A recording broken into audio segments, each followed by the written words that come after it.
Hello and welcome to this BlenderCookie.com tutorial. My name is Kernon Dillon, and in this Blender tutorial we'll take a look at how to model a pup tent in a style that was in use during the 1800s in North America. This is part one of two parts, and in this part we'll take a look at using the cloth modifier to create the actual tarp of the tent, and we'll also look at modeling the knots and the ropes, as well as the supports for the tent. So let's get started.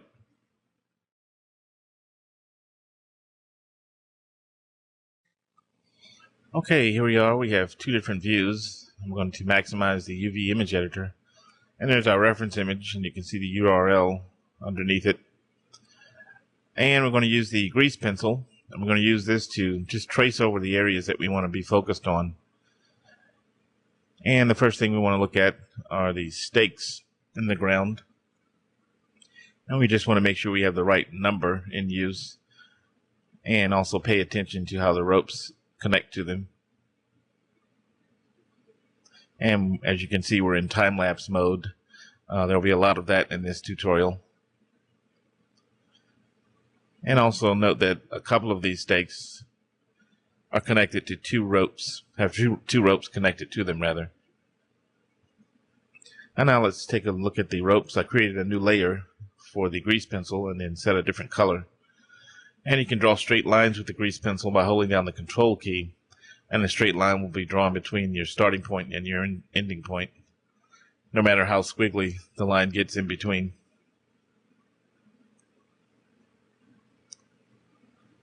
Okay.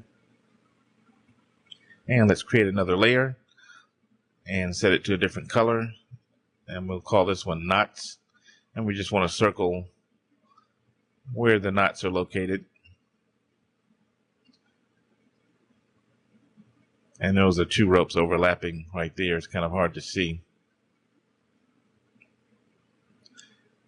And generally it's 2 knots per rope at the beginning on each end.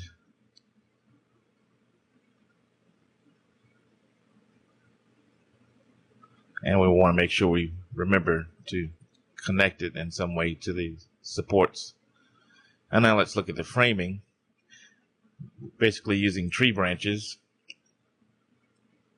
And we want to make sure the two support arms have a U shape or V shape at the end so that the crossbeam can settle in between them.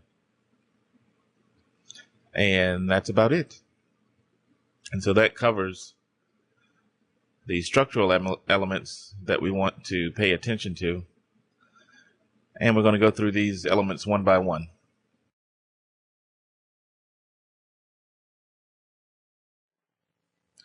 Okay, in this section, we're going to create the actual framing for the tent. And so we'll just disable the other grease pencil layers, just so we can see the ones for the framing.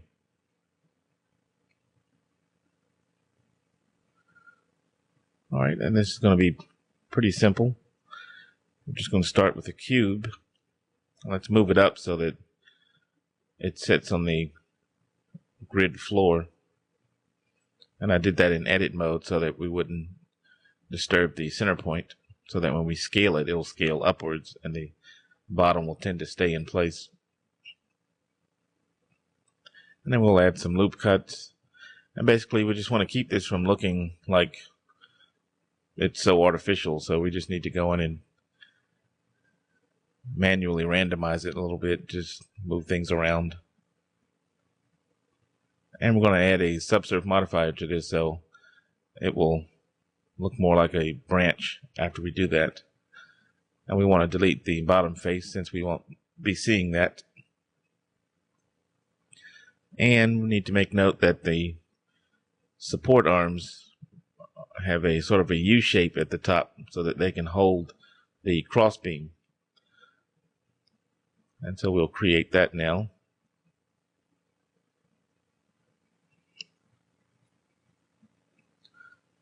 Okay.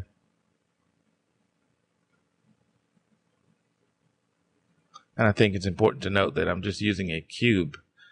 It might be if you're a beginner, you might tend to think you need to add a cylinder, and that'll just add a lot of unnecessary geometry to your scene.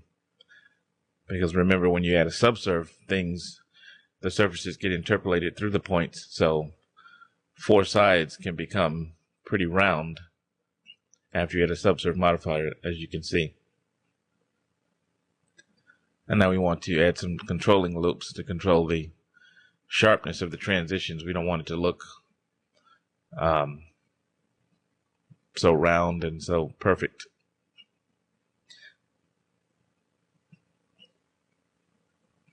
And again, more tweaking just to add a little bit more life to it.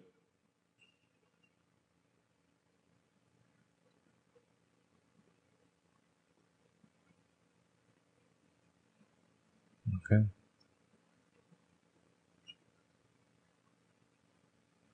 And let's duplicate that and move it over. And now I'm thinking about, how big is this going to be? I'm not using any kind of scaling, just guessing and just going by the way it looks. And now we want to take the duplicate and differentiate it from the other one. We don't want them to both look the same.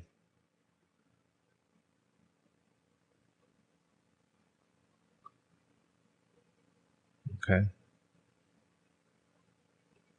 And I also rotated the other one 180 degrees around the z-axis just to make it look a little bit more different. And now we've added another cube, and we're scaling it and positioning it. This is going to be our crossbeam. And we've applied a subsurf modifier. And now we want to add some more loops. And then add controlling loops on the end, because you can see without that, they tend to get pointed. And now we want to have it sit snugly into the support arms. And you might have to go into edit mode and move some vertices around to help with that.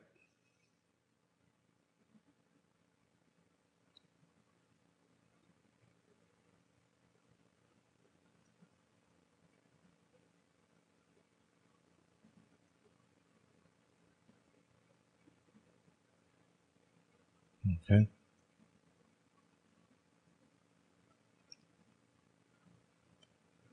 Now let's work on our crossbeam. And I copied the material from the supports so that they all have the same material now.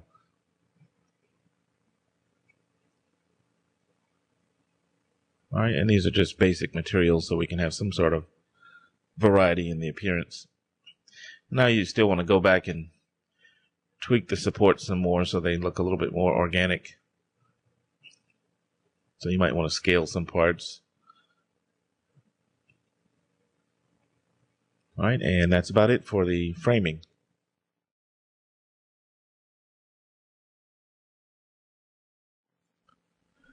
Okay, we've got our supports done.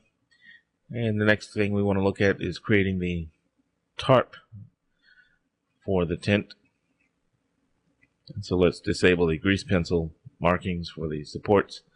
And let's focus on the actual tarp area. And we're going to go to a top view. And we're selecting the crossbeam. And I want to snap the cursor. Well, let's make sure that the center point is properly centered for the crossbeam. And then let's snap the cursor into the crossbeam. And that way when we add our plane object, it will be nicely positioned in our scene. Okay. And we want to move that up a little bit. And basically at this stage what we want to do is create loop cuts that will help define the areas that we want to control as far as the flexing and the bending of the cloth. And so we know we want it to bend across the beam. So we'll add a center loop and then some loops around it so we can have some control over that so it won't be so sharp. And then we want to have 3 loops to control the area of each intersection of the sections in the tent, as we saw in the reference image. And this will help us define that area better. And then we want to add loops around the corners because we want to extrude those to give the tarp an appearance of having thickness. And then we just fill in the gaps in between so we have good resolution for our simulation. Okay, now let's select 1/2 of it and let's snap the cursor to the tarp object and then set the pivot point to 3D cursor and then rotate that half 45 degrees downward.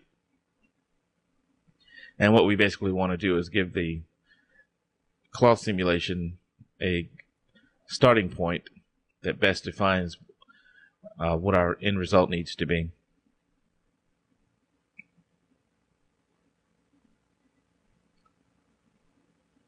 And let's tweak this crossbeam a little bit because in the photo we can see that it's not perfectly straight across, and when we drop our cloth onto this, we don't want it to look, perfectly straight across, so we can help that out by adding a little bit more resolution and randomizing the position of the loops in our crossbeam. And we do the same thing from the top. Otherwise, it has some bumpiness along the z-axis, but it's perfectly straight along the y-axis, so we want to remember that as well. Then we move that up some more.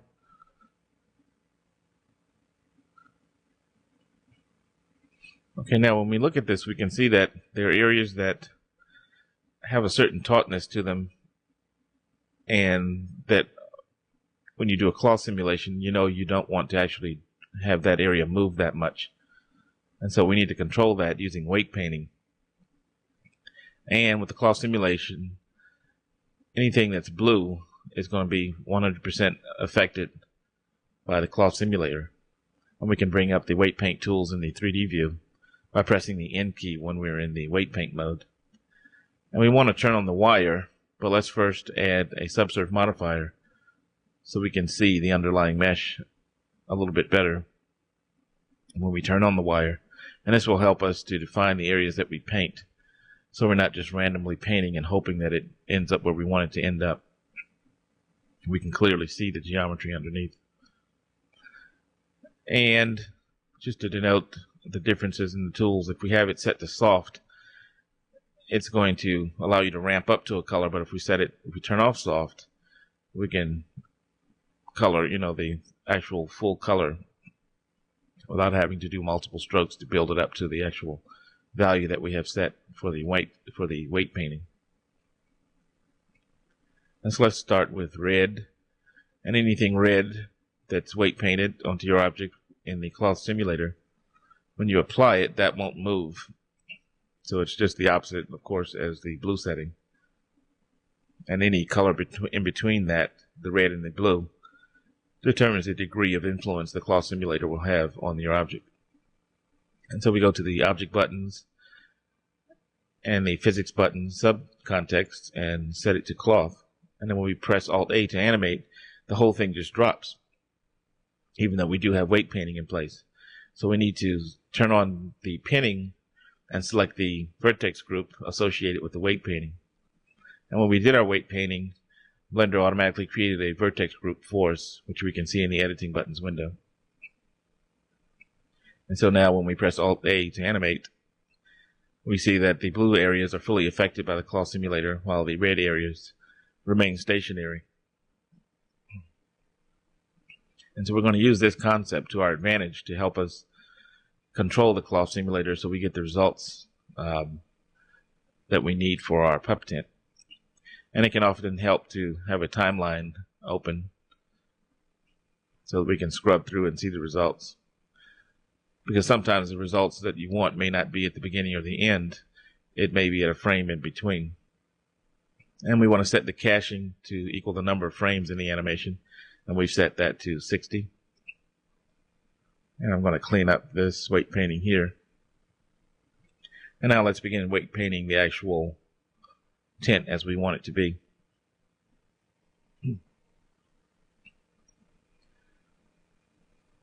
Okay. And the first thing we want are the corners here where the ropes are attached and are pulling on the tarp. We don't want those to move. So we'll just put one red coloration or weight painting in those singular faces. And now let's turn it down because we want to be able to ramp up to the color that we want, and you can adjust that by the opacity. If you turn the opacity down, then you're not going to get the full value of your weight paint setting, and so you can go over it multiple times to ramp up to that actual value setting. And that's a good way to grade your weight painting across different aspects of your mesh. And what I'm doing now is we want to consider that the tarp has ridges on it, and so we don't want the middle section to fall all at once. And now we see that we press Alt-A and we're getting our pinning effect, but it's not intersecting with the crossbeam. So we select it and go to the Object Buttons window in the Physics subcontext and just enable collision on that, and we'll use the default settings. And now we're back with our tarp selected, and we press Alt-A and we can see that it's now colliding with the crossbeam. Okay. And we can see already that we're getting very close to what we want. We've got the funkiness along the crossbeam, so it's not perfectly straight. And let's rebake this.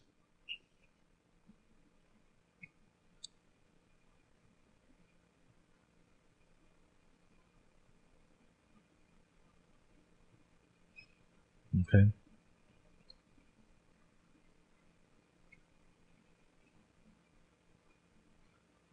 All right, when we play it back, we get the full playback speed. Let's turn on Set Smooth. And we can see we're starting to see our ridges that we want for the different sections. And that's caused by the weight painting, because that part is moving, is less affected by the cloth simulator than the areas that are fully blue. And we just add a basic color.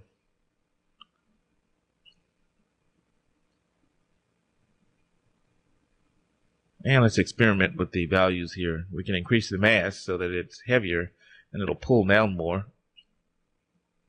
And also change the type. There are certain presets that come with the cloth simulator, and you rarely will use those presets, but they're good starting places. And then you can tweak values as offsets from those presets. And I'm increasing the specularity temporarily just so we can more easily see what's happening on the surface.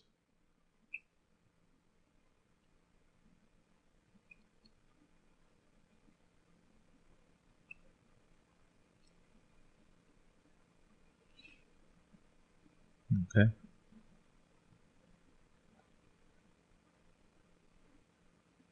And just inspecting it. And this is where the timeline can come into play. You don't necessarily have to pick the end of the simulation. You can decide to choose any frame that you want in between that has the look that you want. And we want to make sure that our cloth simulator is at the top of the stack so that we can actually apply it. And if it's not, then you'll often have to rebake your simulation.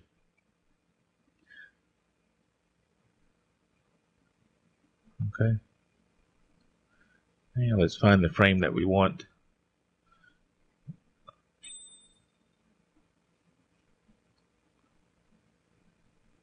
Okay, now that we have that, we just click apply, and now we have our mesh with no cloth simulation, but it's, in the shape that it is resulting from the actual cloth simulator applied to it. And let's bring in our camera on layer 20. I already have it targeting and empty, so it's easier to target the camera. And we'll add a lamp. We'll make it a sun lamp, and I'm targeting it to the same empty, just to make it easy to control its position and focus. Okay, and there's our basic render. We've got our framing and our basic tarp in place. We're going to do some more work on that to give it some more detail, to bring out the ridges some more. But it's a good starting place. And the next thing we want to take a look at are the stakes that are in the ground that the ropes will be connected to. And that'll go by really quickly. It's very easy and simple. And I'll see you there.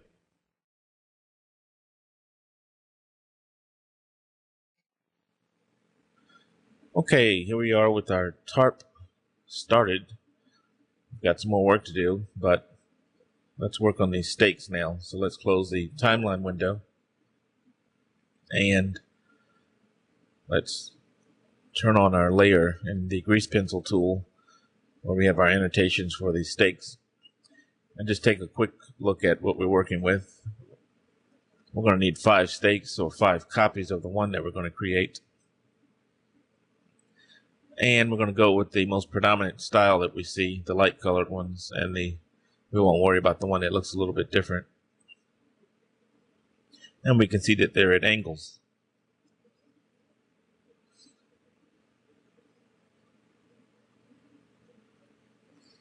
Okay, and then we'll zoom in a little bit on one of them. Then we'll start with a cube.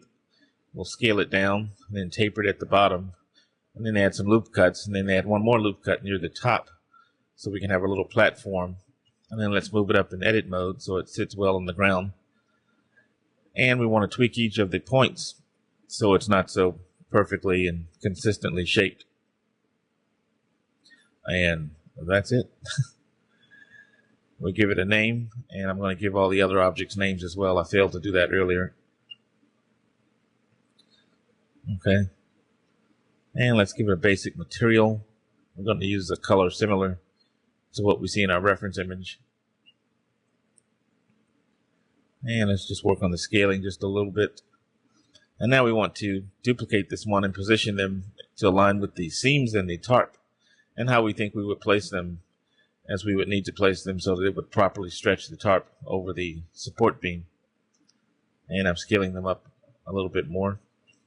And now selecting each one, I'm pressing the R key twice to go into trackball rotate mode and tilt them over. And that way they don't all have the exact same tilt. And there's our render, and those are our stakes, and that's it.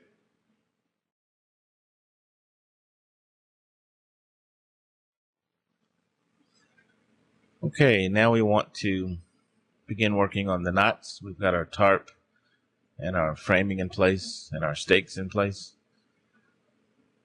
And so now let's take a look at the knots. We want to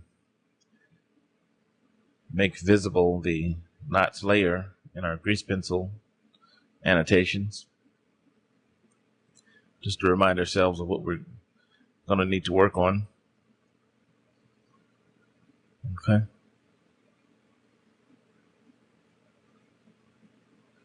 And I'm going to switch to a different layout. It's a 3-view layout that I created. It's got a top view, front, and a perspective view, and then a UV image editor for our reference, and the buttons window.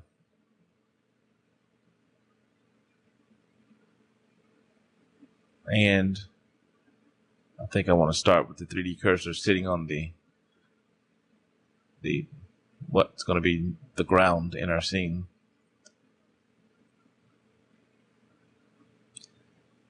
And let's load in a different reference for our knot. And we're going to use a taut line hitch. It's a type of knot that's used often when building a tent or pitching a tent. And you can see it comes across and then loops under and over and loops under and over twice, and then under and over again. And then it tightens up into the knot that you see. And we're just going to use this as a template to create the knot in 3D. And this is a great way to learn how to actually tie the knot, because by the time you get through with this, you should pretty much know it. So we'll start by adding a curved path. And this is better than a Bezier curve because we only have but so many points to address. I'm just getting the basic shape in place. And we want to use the front view to align that, and we disable the back and front and increase the bevel depth to get a tubular shape, and also increase the bevel resolution to smooth that out. Okay, and we just follow the guide, paying attention to what goes under the main line and what goes over. And it helps to put a control point right along that main line, that long horizontal part of the knot that we're tying. And it makes it easier to pull that part below or above that part of the line when you have a control point sitting right there. And so this is a lot of tweaking, a lot of paying attention to the reference, and using multiple views so you can see exactly what's going on.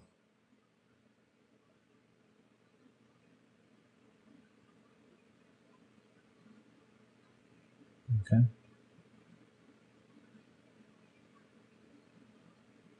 And you may at times have to select 2 points on the curve, and then press the W key, and then select subdivide, and that'll add a new point in between those 2 points. And that way you can add more resolution to the curve and get better control of its shape.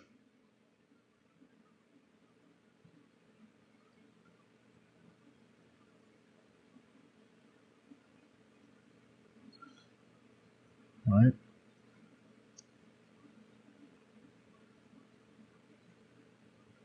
And we slowly but surely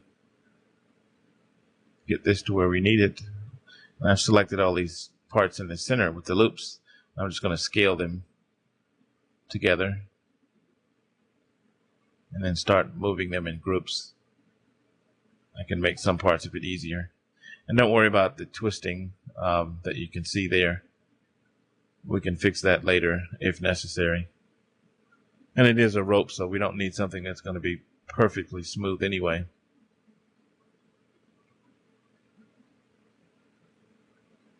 But we'll deal with that when we have to. And the thing you want to consider too with this is not just getting the shape of the knot, but you also want to have it look as though it's tight. And so it makes it a lot more believable.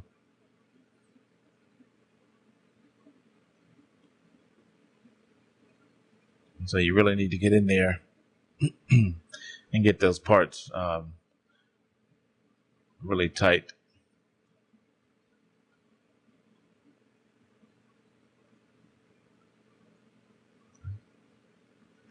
And it can be a bit confusing at times with all these control points that you're seeing, but you get used to it.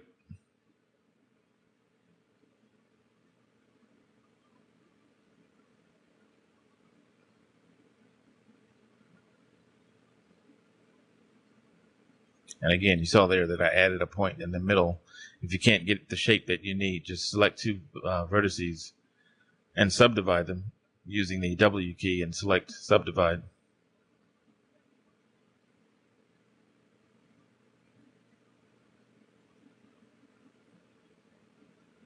Okay.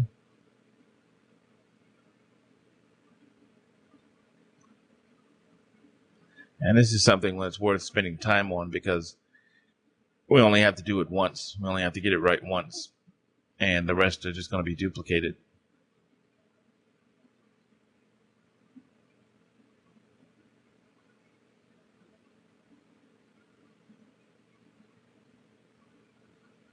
And you don't want everything to be so symmetrical. And also, you can try, although it likely won't work, but you can select a control vertex and press the T key and spin it around, and that controls the tilt of the curve through that point. And sometimes that can relieve some of the twisting that you see.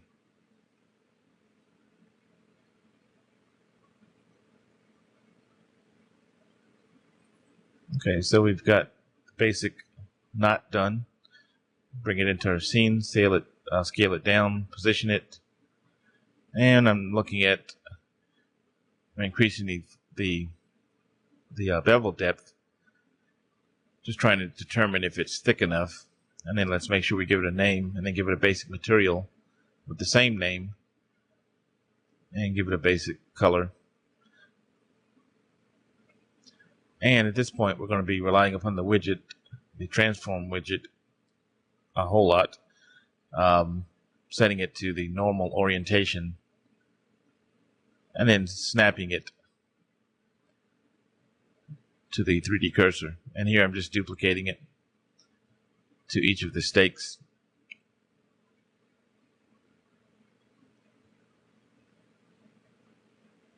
Okay. And I think I'm going to do this a little bit differently. Let's get them all touching the tent, or at least extend it to where they would be touching the tent if they were oriented properly. And then we can focus on orienting them. And I have the pivot point set to 3D cursor. And what I'm doing is tabbing into edit mode when I select the curve, select the geometry that I want, and then snap the cursor using the Shift S button keystroke, and selecting cursor to selection. And then tabbing into object mode, and the cursor will be at that location. And then with the pivot point set to 3D cursor, the transform widget will sit right there at that location where the 3D cursor is. And then we can manipulate our rope here very easily. And to get it to extend, you can tab into edit mode on the curve and select the last point, and just press the S key and scale it, and it'll move along that same vector to reach the point that you want it to get to.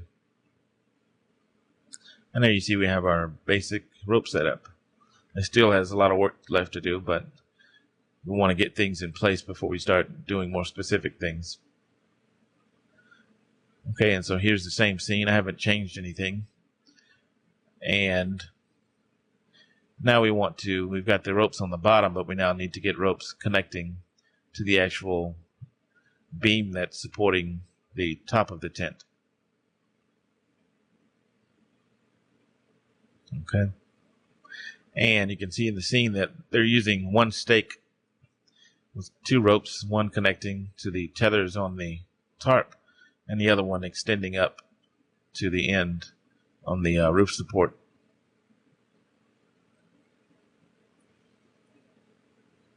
And so we'll do the same thing in our scene. Select that rope and duplicate it with Shift D, and then press Escape so it drops back in the same location. And then we have those vertices selected that we want. And Shift S, snap the cursor to the selection. And with the pivot point set to 3D cursor and our widget turned on and the orientation set to normal, we can then begin to position this rope the way we want it.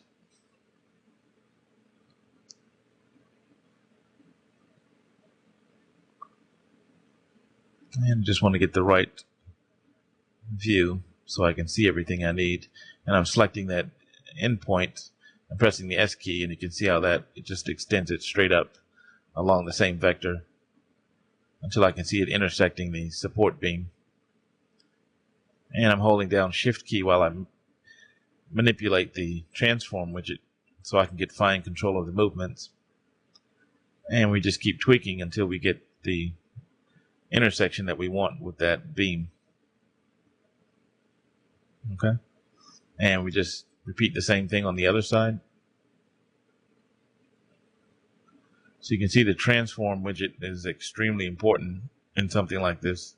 I can't imagine doing this without it.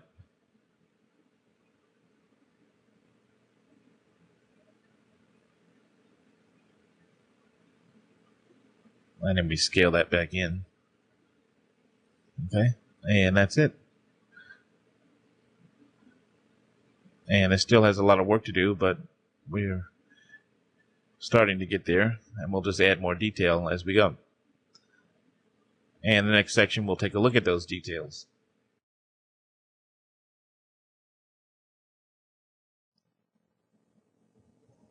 Okay, at this point, I want to just work on some details. I think this is sticking out a little bit too far, the roof support. So let's bring this in some more.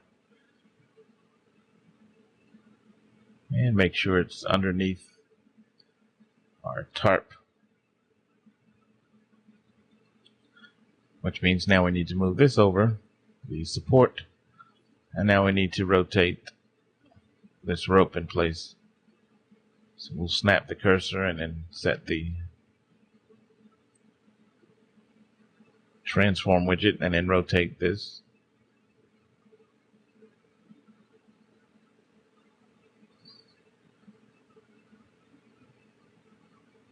Okay. Just bring that out some more. And let's see. You can see that we're going to need several knots along this rope. But first we need to get this around the actual stake. I think I'm just going to move the stake so I don't disturb my position of the rope. And also note that the transform widget is now set to local, which is what you're going to need. Sometimes you'll have to experiment between the normal orientation and the local orientation. And in this case, the local orientation is what's really going to help you. I'm just playing with my cap locks key. And let's just do a quick render. What I'm looking for is just how is it interacting with the stake, and does it look like it's pulled tight? Because we need to have it give the impression that this is holding this tent in place. Okay. And I turned on render simplification just to speed up the renders, since we're just testing at this point.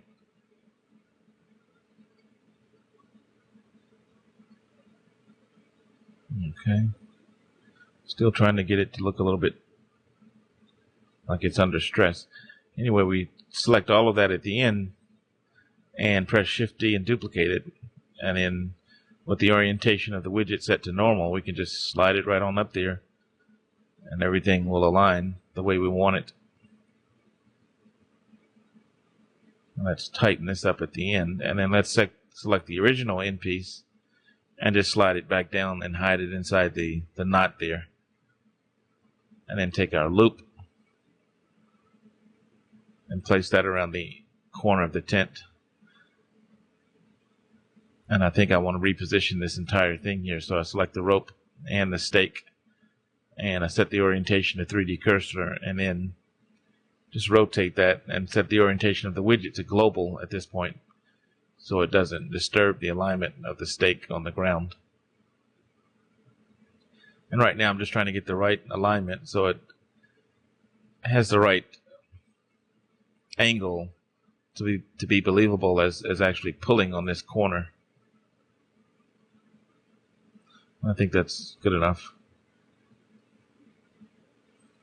Okay, and I'm still not happy with this. And what I want to do is just make this taper in a little bit more.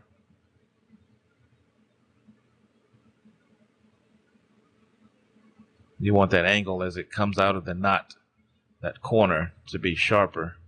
And that gives the impression of it really being pulled.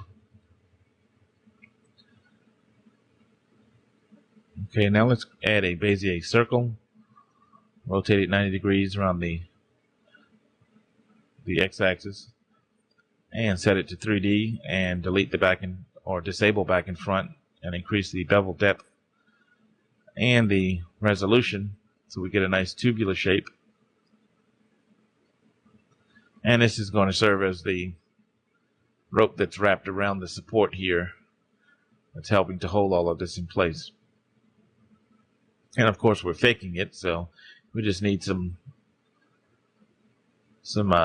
loops here, and we adjust them, rotate them, look like they've been wrapped around, and that's all you need. You might not see that, but it's good to know it's there. Now we want to use the sculpt tool to to actually add some more stress to the ends, to these corners. And we set the view to wireframe, and it's important to note that I went into edit mode and selected a face and then pressed Shift V to align the view to that particular selection of the geometry. And that way, in sculpt mode, when we drag, we're not actually distorting the actual surface. We're just pulling it in this one direction, and it won't tend to go up or down since we've aligned the view to those faces. So we select the faces, press Shift V, and select Align to View, and in this case I selected the top option. And we just drag using the drag tool or the grab tool in the sculpt mode, and that's it.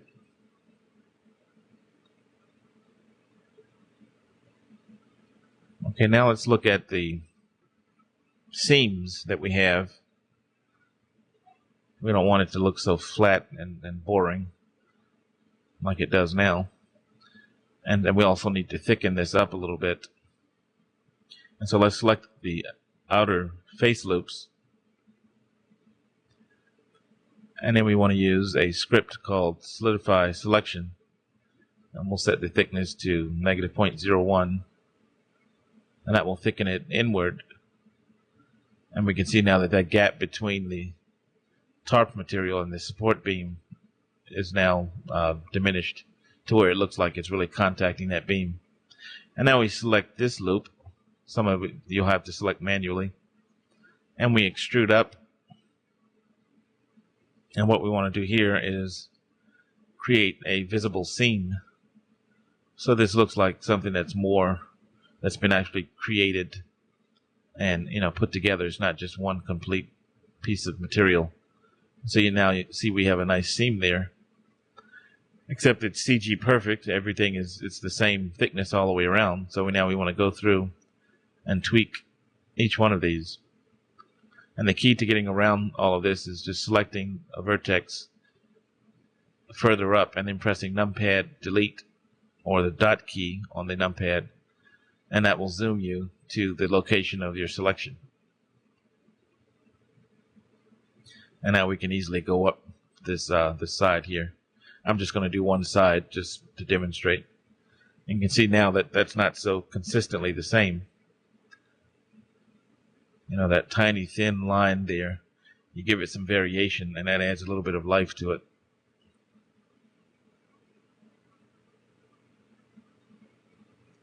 And let's see.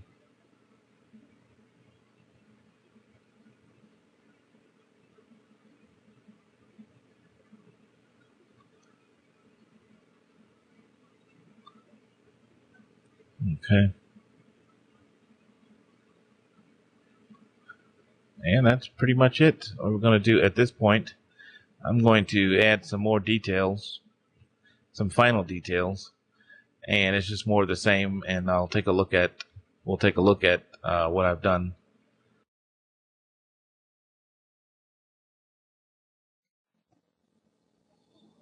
Okay, this is the last section in this tutorial, and I've gone ahead and made just some minor adjustments and tweaks.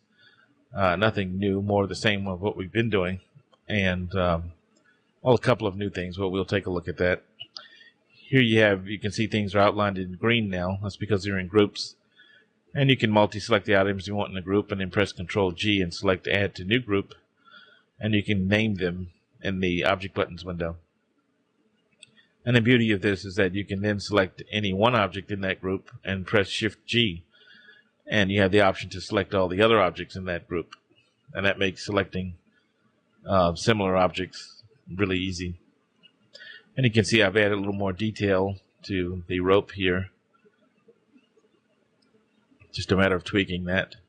And on the support, I added some knots just to break up the silhouette so it wasn't so plain and made it look more branch-like.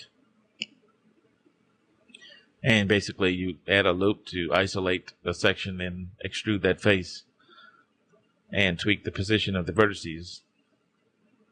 And it makes it look like there's a branch that may have been cut off at some point.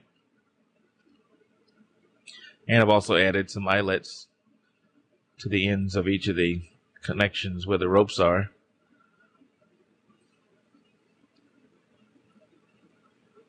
And this is a clay type of render, just a basic material with no specularity. And I've done that by overriding all the other materials in the scene buttons window. You can type the name of that material. Here's a render with the normal materials. I'll add the camera and lights. That's the basic material I have in place now. But I can override that with a clay material. And so everything has the same material. And there's the sun object. And it's also tracking the same empty that the camera is tracking. And I have one lamp in the inside just so we can get a little bit better view inside. And it's set to be a very light orangish yellow color. And the sun lamp is set to be a very light blue color. And I've added some more detail, some crumpling along the top of the tarp. And the way I did that was I selected the faces and then pressed the K key and added loop cuts and pressed the control key so that those cuts would snap to the corners when I wanted them to. And I did that twice and then tweaked the placement of the vertices to get the effect that you want. And I also wanted to break up this section here just to get some ideas from the reference image. So everything isn't so similar and plain looking. So it helps to add a little bit more life and believability to the material.